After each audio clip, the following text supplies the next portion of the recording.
ओम शांति 29 जुलाई 2025 प्रातः मुरली शिव भगवान कर मधुर महावाक्य।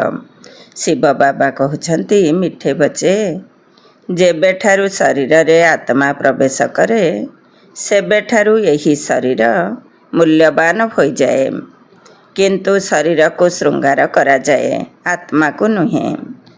जेबेठारु शरीर रे आत्मा प्रवेश करे सेबेठारु यही शरीर मूल्यवान हो जाए, किंतु शरीर को श्रृंगार करा जाए, आत्मा को नुहे। आजिर प्रश्न, तुम मानकर कर्तव्य कौन?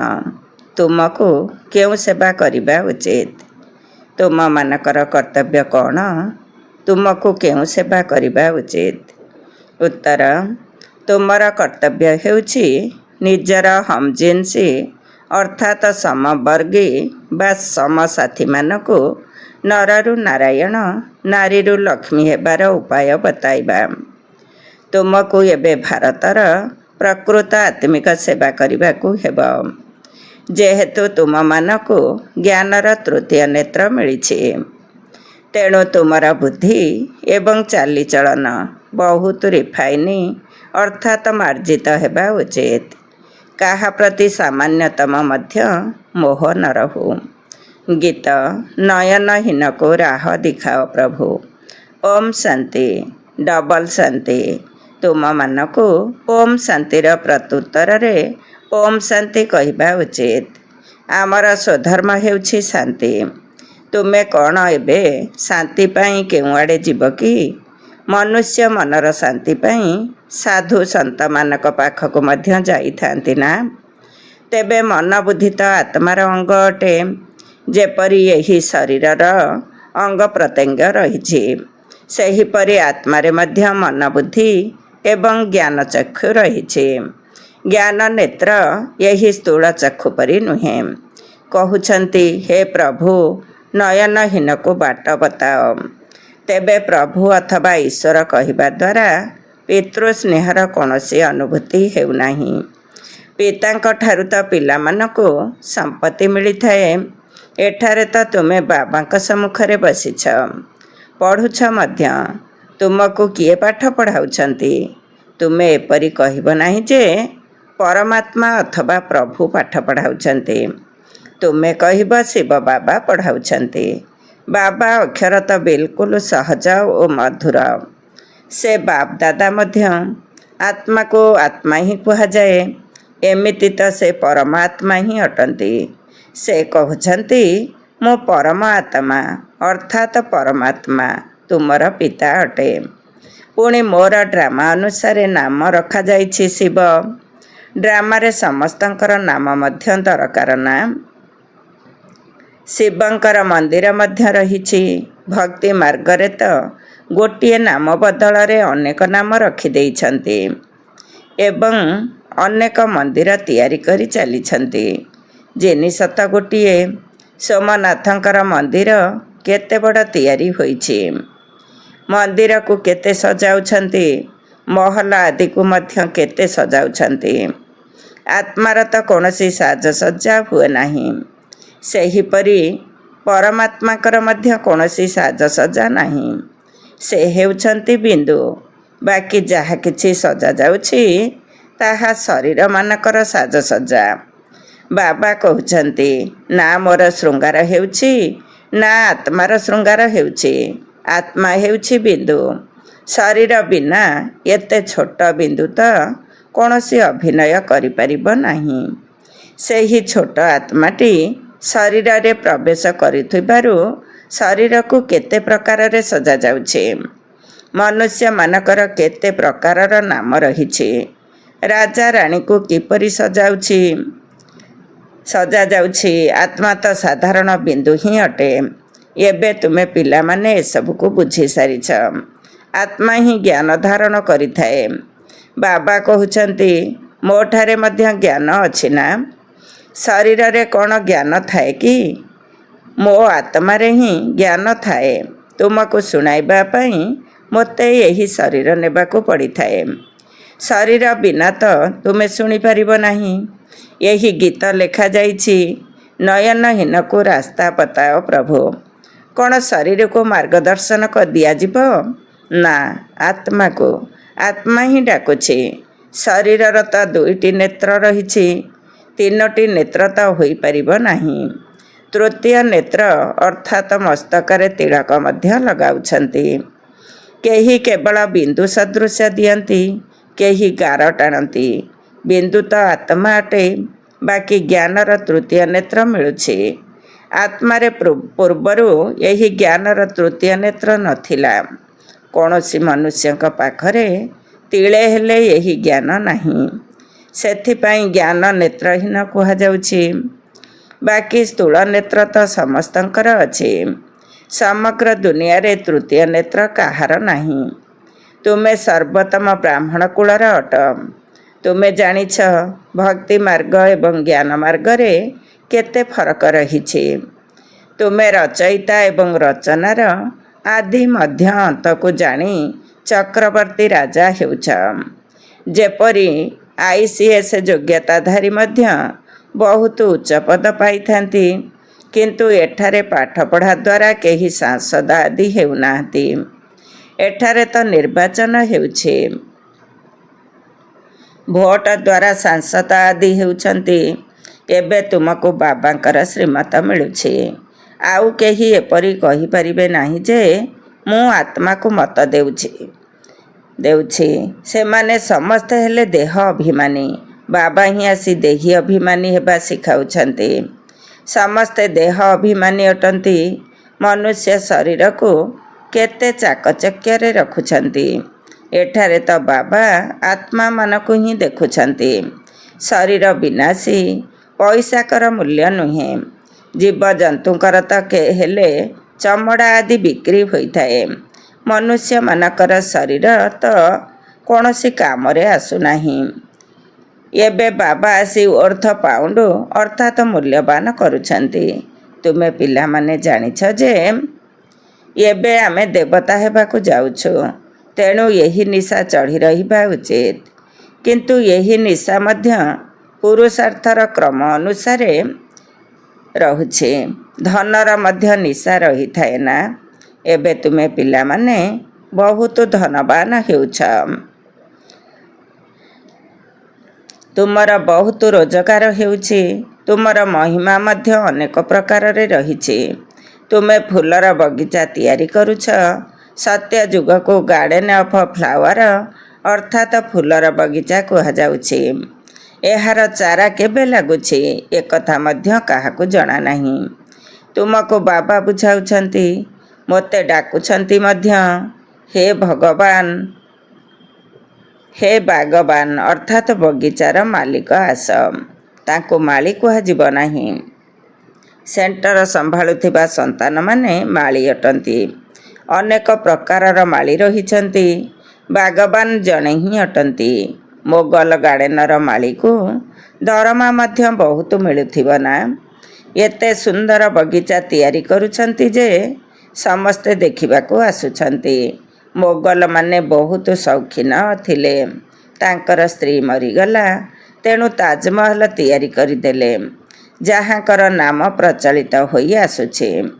କେତେ ଭଲ ଭଲ ସ୍ମୃତି ଚିହ୍ନ ତିଆରି କରିଛନ୍ତି। ତେଣୁ ବାବା ବୁଝାଉଛନ୍ତି, ମନୁଷ୍ୟଙ୍କର କେତେ ମହିମା ହେଉଛି। ମନୁଷ୍ୟ ତ ମନୁଷ୍ୟ ହିଁ ଅଟନ୍ତି। ଲଢ଼େଇରେ ଢେରକୁ ଢେର ମନୁଷ୍ୟ ମରୁଛନ୍ତି। ପୁଣି କ'ଣ କରୁଛନ୍ତି? ସେ ଶବକୁ କିରୋସିନ ପେଟ୍ରୋଲ ପକାଇ ଖଲାସ କରିଦେଉଛନ୍ତି। କେହି ତ ସେମିତି ପଡ଼ି ରହିଥାନ୍ତି। କବର ଦେବା ମଧ୍ୟ ସମ୍ଭବ ହୁଏ ନାହିଁ। କେହି ପଚାରନ୍ତି ନାହିଁ। ତେବେ ଏବେ ତୁମକୁ କେତେ ନାରାୟଣୀ ନିଶା ଚଢ଼ିବା ଉଚିତ। ଏହା ହେଉଛି ବିଶ୍ୱର ମାଲିକପଣର ନିଶା। ଏହା ସତ୍ୟ ନାରାୟଣଙ୍କର କଥା ଅଟେ। ତେବେ ନିଶ୍ଚୟ ନାରାୟଣ ହିଁ ହେବ। ଆତ୍ମାକୁ ଜ୍ଞାନର ତୃତୀୟ ନେତ୍ର ମିଳୁଛି, ଯାହାକି ବାବା ହିଁ ଦେଉଛନ୍ତି। ତୃତୀୟ ନେତ୍ରର କଥା ମଧ୍ୟ ରହିଛି। ଏସବୁର ଅର୍ଥ ବାବା ବସି ବୁଝାଉଛନ୍ତି। କଥା ଶୁଣାଇଲା ବାଲା କିଛି ହେଲେ ଜାଣିନାହାନ୍ତି। ଅମର କଥା ମଧ୍ୟ ଶୁଣାଇଥାନ୍ତି। କେତେ ଦୂର ଅମରନାଥ ଯାତ୍ରା ପାଇଁ ଯାଉଛନ୍ତି। ବାବା ତ ଏଠାକୁ ଆସି ଶୁଣାଉଛନ୍ତି, ଉପରେ ତ ଶୁଣାଉ ନାହାନ୍ତି। ସେଠାରେ କ'ଣ ବସି ପାର୍ବତୀଙ୍କୁ ଅମର କଥା ଶୁଣାଇଥିଲେ କି? ଏହିପରି ଯେଉଁ କଥା ସବୁ ଲେଖିଛନ୍ତି, ଏହା ମଧ୍ୟ ଡ୍ରାମାରେ ନିର୍ଦ୍ଧାର୍ଯ୍ୟ ରହିଛି। ପୁଣି ମଧ୍ୟ ହେବ, ବାବା ବସି ତୁମକୁ ଭକ୍ତି ଏବଂ ଜ୍ଞାନର ପ୍ରଭେଦ ବତାଉଛନ୍ତି। ଏବେ ତୁମକୁ ଜ୍ଞାନର ତୃତୀୟ ନେତ୍ର ମିଳିଛି। କହୁଛନ୍ତି ନା, ହେ ପ୍ରଭୁ, ଅନ୍ଧମାନଙ୍କୁ ରାସ୍ତା ବତାଅ। ଭକ୍ତି ମାର୍ଗରେ ଡାକୁଛନ୍ତି, ବାବା ଆସି ତୃତୀୟ ନେତ୍ର ଦେଉଛନ୍ତି। ଏକଥା ତୁମ ବ୍ୟତୀତ କାହାକୁ ବି ଜଣା ନାହିଁ। ଜ୍ଞାନର ତୃତୀୟ ନେତ୍ର ନଥିଲେ କୁହାଯିବ ଚୁଁଚା ଧୁନ୍ଧକାରୀ, ଅର୍ଥାତ୍ ଦୃଷ୍ଟି କାହାର କିପରି ହୋଇଥାଏ ନା, ଯଦ୍ୱାରା ତାମସିକ ଆଚରଣ କରିଥାନ୍ତି। କାହାର ବହୁତ ସୁନ୍ଦର ଆଖି ହୋଇଥାଏ, ଏଥିପାଇଁ ତାଙ୍କୁ ପୁରସ୍କାର ମଧ୍ୟ ମିଳିଥାଏ। ପୁଣି ମିସ୍ ଇଣ୍ଡିଆ, ମିସ୍ ଅମୁକ ନାମ ଦିଆଯାଏ। ତୁମକୁ ଏବେ ବାବା କ'ଣରୁ କ'ଣ କରୁଛନ୍ତି? ସେଠାରେ ତ ପ୍ରାକୃତିକ ସୌନ୍ଦର୍ଯ୍ୟ ରହିବ। କୃଷ୍ଣଙ୍କର ଏତେ ମହିମା କାହିଁକି ହେଉଛି? କାହିଁକି ନା ସବୁଠାରୁ ଅଧିକ ସୁନ୍ଦର ହୋଇଥାନ୍ତି। ସର୍ବପ୍ରଥମେ କର୍ମାତୀତ ଅବସ୍ଥାକୁ ପ୍ରାପ୍ତ କରୁଛନ୍ତି। ସେଥିପାଇଁ ପ୍ରଥମ ନମ୍ବରରେ ଗାୟନ ରହିଛି। ଏକଥା ମଧ୍ୟ ବାବା ବସି ବୁଝାଉଛନ୍ତି। ବାବା ବାରମ୍ବାର କହୁଛନ୍ତି, ପିଲାମାନେ ମନ୍ମନା ଭବ। ହେ ଆତ୍ମାମାନେ, ନିଜର ପିତାଙ୍କୁ ମନେ ପକାଅ। ପିଲାମାନଙ୍କ ଭିତରେ ମଧ୍ୟ କ୍ରମ ଅନୁସାରେ ରହିଛନ୍ତି ନା। ଧରିନିଅ, ଲୌକିକ ପିତାଙ୍କର 5ଟି ସନ୍ତାନ ଅଛନ୍ତି। ତାଙ୍କ ଭିତରେ ଯିଏ ବହୁତ ବୁଦ୍ଧିମାନ ହୋଇଥିବେ, ତାଙ୍କୁ ନମ୍ବର 1ରେ ରଖିବେ। ମାଳାର ଦାନା ହେଲା ନା, କୁହାଯିବ ଇଏ ଦ୍ୱିତୀୟ, ଇଏ ତୃତୀୟ ନମ୍ବର ଅଟେ। ଏକାପରି କେବେ କେହି ହୋଇପାରିବେ ନାହିଁ। ବାବାଙ୍କର ସ୍ନେହ ମଧ୍ୟ କ୍ରମାନୁଯାୟୀ ରହିଛି।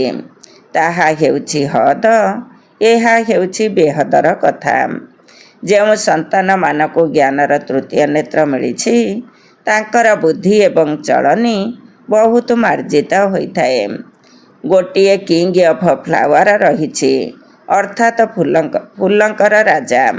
ସେହିପରି ଏହି ବ୍ରହ୍ମା ଏବଂ ସରସ୍ୱତୀ କିଙ୍ଗ କୁଇନ୍ ଫ୍ଲାୱାର ବା ରାଜାରାଣୀ ଫୁଲ ଅଟନ୍ତି। ଜ୍ଞାନ ଏବଂ ଯୋଗ ଉଭୟରେ ତୀକ୍ଷ୍ଣ ଅଟନ୍ତି। ତୁମେ ଜାଣିଛ, ଆମେ ଦେବତା ହେଉଛୁ। ମୁଖ୍ୟ 8 ରତ୍ନ ହେଉଛନ୍ତି। ପ୍ରଥମେ ରହିଛି ଫୁଲ, ପୁଣି ଯୁଗଳ ଦାନା, ବ୍ରହ୍ମା ସରସ୍ୱତୀ। ମାଳା ସ୍ମରଣ କରିଥାନ୍ତି ନା? ବାସ୍ତବରେ ତୁମର ପୂଜନ ନାହିଁ, ସ୍ମରଣ ହେଉଛି। ତୁମ ଉପରେ ଫୁଲ ଚଢ଼ାଯାଇ ପାରିବ ନାହିଁ। ଆତ୍ମା ସହ ଶରୀର ପବିତ୍ର ହେଲେ ଯାଇ ଫୁଲ ଚଢ଼ାଯିବ। ଏଠାରେ କାହାର ବି ଶରୀର ପବିତ୍ର ନାହିଁ। ସମସ୍ତେ ବିକାର ରୂପୀ ବିଷରୁ ଜନ୍ମ ନେଇଛନ୍ତି। ସେଥିପାଇଁ ବିକାରୀ କୁହାଯାଉଛି। ଏହି ଲକ୍ଷ୍ମୀ ନାରାୟଣକୁ ସମ୍ପୂର୍ଣ୍ଣ ନିର୍ବିକାରୀ କୁହାଯାଉଛି। ସେମାନଙ୍କର ମଧ୍ୟ ପିଲା ତ ଜନ୍ମ ହେବେ ନା। ଏପରି ନୁହେଁ ଯେ କୌଣସି ଟ୍ୟୁବ୍ ଦ୍ୱାରା ପିଲା ଜନ୍ମ ହୋଇଯିବ। ଏସବୁ ମଧ୍ୟ ବୁଝିବାର କଥା। ତୁମକୁ ଏଠାରେ 7 ଦିନର ଭଟିରେ ବସାଯାଉଛି। ଭାଟିରେ ମଧ୍ୟ କେତେକ ଇଟା ସମ୍ପୂର୍ଣ୍ଣ ପୋଡ଼ି ହୋଇଯାଏ, କେତେକ ପୁଣି କଞ୍ଚା ରହିଯାଏ। ଭାଟିର ଉଦାହରଣ ଦିଆଯାଉଛି। ତେବେ ଇଟା ଭାଟିର ବର୍ଣ୍ଣନା ଶାସ୍ତ୍ରରେ କରାଯିବ କି? ପୁଣି ସେଥିରେ ବିଲେଇ କଥା ମଧ୍ୟ ରହିଛି। ଗୁଲବକାବଲି କାହାଣୀରେ ମଧ୍ୟ ବିଲେଇର ନାମ ଦେଖାଯାଇଛି। ଦୀପକକୁ ଲିଭାଇ ଦେଉଥିଲା। ତୁମର ମଧ୍ୟ ଏହି ଅବସ୍ଥା ହେଉଛି ନା? ମାୟା ବିଲେଇ ବିଘ୍ନ ପକାଉଛି, ତୁମ ଅବସ୍ଥାକୁ ହିଁ ତଳକୁ ଖସାଇ ଦେଉଛି। ପ୍ରଥମ ନମ୍ବର ହେଉଛି ଦେହ ଅଭିମାନ। ପୁଣି ଅନ୍ୟ ବିକାର ସବୁ ଆସିଥାନ୍ତି। ମୋହ ମଧ୍ୟ ବହୁତ ରହୁଛି।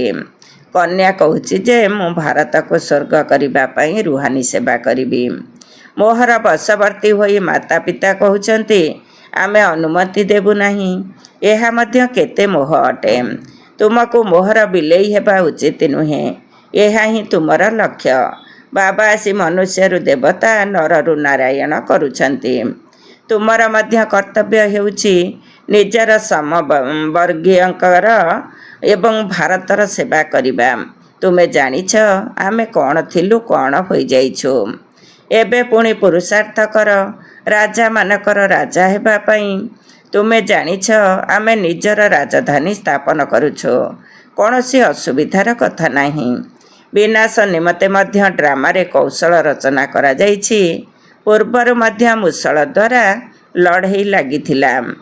ଯେତେବେଳେ ତୁମର ସମ୍ପୂର୍ଣ୍ଣ ପ୍ରସ୍ତୁତି ହୋଇଯିବ, ସମସ୍ତେ ଫୁଲ ହୋଇଯିବେ, ସେତେବେଳେ ବିନାଶ ହେବ। କେହି ଫୁଲମାନଙ୍କର ରାଜା, କେହି ଗୋଲାପ, କେହି ମୋତି ଫୁଲ ଅଟନ୍ତି। ପ୍ରତ୍ୟେକ ନିଜକୁ ଭଲ ଭାବରେ ବୁଝିପାରିବେ ଯେ ମୁଁ ଅରଖ ଅଟେ ଅଥବା ଭଲ ଫୁଲ ଅଟେ। ଅନେକ ପିଲା ଅଛନ୍ତି ଯେଉଁମାନଙ୍କୁ ଜ୍ଞାନର କିଛି ଧାରଣା ହେଉନାହିଁ। କ୍ରମ ଅନୁସାରେ ତ ହେବେ ନା, ସର୍ବଶ୍ରେଷ୍ଠ ହେବେ ନା ସର୍ବନିମ୍ନ ହେବେ। ଏହିଠାରେ ହିଁ ରାଜଧାନୀର ତିଆରି ହେବ। ଶାସ୍ତ୍ରରେ ଦେଖାଯାଇଛି ପାଣ୍ଡବମାନେ ପାହାଡ଼ରୁ ପଡ଼ି ମୃତ୍ୟୁବରଣ କଲେ। ପୁଣି କ'ଣ ହେଲା? କିଛି ହେଲେ ଜଣା ନାହିଁ। ବହୁତ କାହାଣୀ ତିଆରି କରିଛନ୍ତି, କିନ୍ତୁ ସେପରି କୌଣସି କଥା ନାହିଁ। ଏବେ ତୁମ ପିଲାମାନଙ୍କର ବୁଦ୍ଧି କେତେ ସ୍ୱଚ୍ଛ ହେଉଛି। ବାବା ତୁମକୁ ବହୁତ ପ୍ରକାରରେ ବୁଝାଉଛନ୍ତି। କେତେ ସହଜ ଅଟେ। କେବଳ ବାବା ଏବଂ ସମ୍ପତ୍ତିକୁ ମନେ ପକାଇବାକୁ ହେବ। ବାବା କହୁଛନ୍ତି ମୁଁ ହେଉଛି ପତିତ ପାବନ। ତୁମର ଆତ୍ମା ଏବଂ ଶରୀର ଉଭୟ ପତିତ ଅଟେ। ଏବେ ଉଭୟକୁ ପବିତ୍ର କରିବାକୁ ହେବ। ଆତ୍ମା ସହିତ ଶରୀର ମଧ୍ୟ ପବିତ୍ର ହେଉଛି। ଏବେ ତୁମକୁ ବହୁତ ପରିଶ୍ରମ କରିବାକୁ ପଡ଼ିବ। ବାବା କହୁଛନ୍ତି ପିଲାମାନେ ବହୁତ ଦୁର୍ବଳ ହୋଇଯାଇଛନ୍ତି। ମୋତେ ମନେ ପକାଇବାକୁ ଭୁଲି ଯାଉଛନ୍ତି। ବ୍ରହ୍ମା ନିଜେ ନିଜର ଅନୁଭବ କହୁଛନ୍ତି। ଭୋଜନ ସମୟରେ ମନେ ରହୁଛି ଶିବ ବାବା ମୋତେ ଖୁଆଉଛନ୍ତି, ପୁଣି ଭୁଲି ଯାଉଛି। ପୁଣି ସ୍ମୃତି ଆସୁଛି।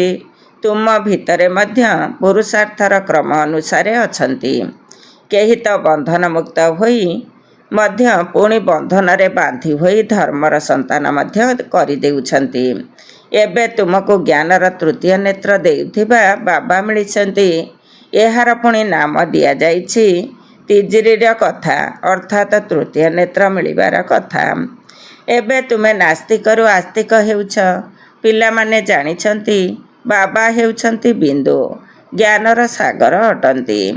ସେମାନେ ତ ନାମ ରୂପରୁ ଅଲଗା ବୋଲି କହିଦେଉଛନ୍ତି।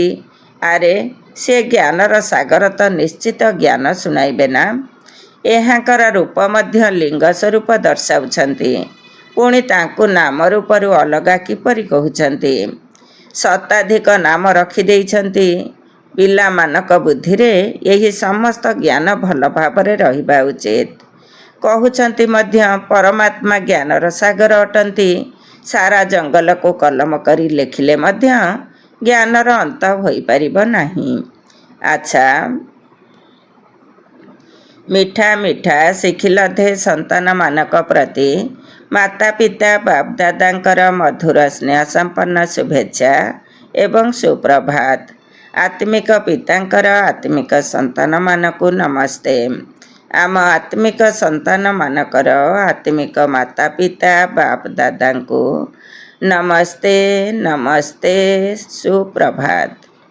ଧାରଣା ପାଇଁ ମୁଖ୍ୟ ସାର 1 ନମ୍ବର। ଏବେ ଆମେ ବାବାଙ୍କ ଦ୍ୱାରା ଓର୍ଥ ପାଉଣ୍ଡ ଅର୍ଥାତ୍ ମୂଲ୍ୟବାନ ହେଉଛୁ। ଆମେ ପୁଣି ଦେବତା ହେବୁ। ଏହି ନାରାୟଣୀ ନିଶାରେ ରହିବାକୁ ହେବ। ବନ୍ଧନମୁକ୍ତ ହୋଇ ସେବା କରିବାକୁ ହେବ। ବନ୍ଧନରେ ଫସିବା ଅନୁଚିତ। 2 ନମ୍ବର। ଜ୍ଞାନ ଯୋଗରେ ତୀକ୍ଷ୍ଣ ହୋଇ ମାତା ପିତା ସମାନ ଫୁଲମାନଙ୍କର ରାଜା ହେବା ଉଚିତ ଏବଂ ନିଜ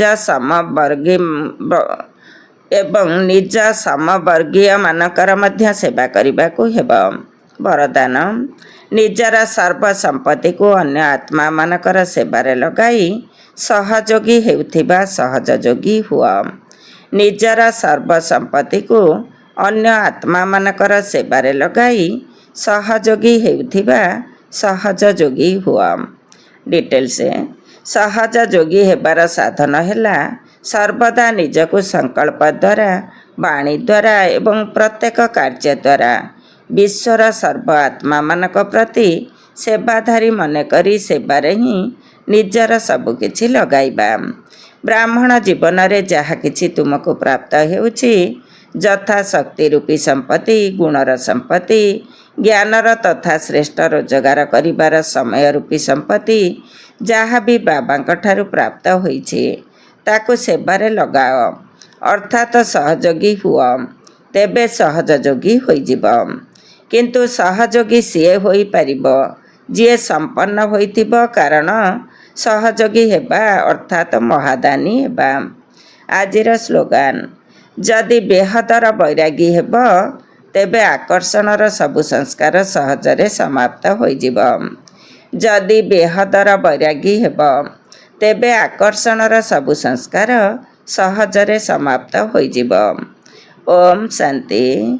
ଆଜିର ଅବ୍ୟକ୍ତ ଇସାରା, ସଂକଳ୍ପ ଶକ୍ତିକୁ ଜମା କରି ଶ୍ରେଷ୍ଠ ସେବାର ନିମିତ୍ତ ହୁଅ। ଯେପରି ନିଜର ସ୍ଥୂଳ କାର୍ଯ୍ୟର କାର୍ଯ୍ୟକ୍ରମ ଗୁଡ଼ିକୁ ଦିନଚର୍ଯ୍ୟା ଅନୁସାରେ ନିର୍ଦ୍ଧାର୍ଯ୍ୟ କରୁଛ, ସେହିପରି ନିଜର ମାନସିକ ସମର୍ଥ ସ୍ଥିତିର କାର୍ଯ୍ୟକ୍ରମକୁ ମଧ୍ୟ ନିର୍ଦ୍ଧାର୍ଯ୍ୟ କର। ତେବେ ତୁମର ସଂକଳ୍ପ ଶକ୍ତି ଜମା ହେବାକୁ ଲାଗିବ। ନିଜର ମନକୁ ଯଦି ସମର୍ଥ ସଂକଳ୍ପରେ ବ୍ୟସ୍ତ ରଖିବ, ତେବେ ମନକୁ ନିରାଶ ହେବା ପାଇଁ ସମୟ ମିଳିବ ନାହିଁ।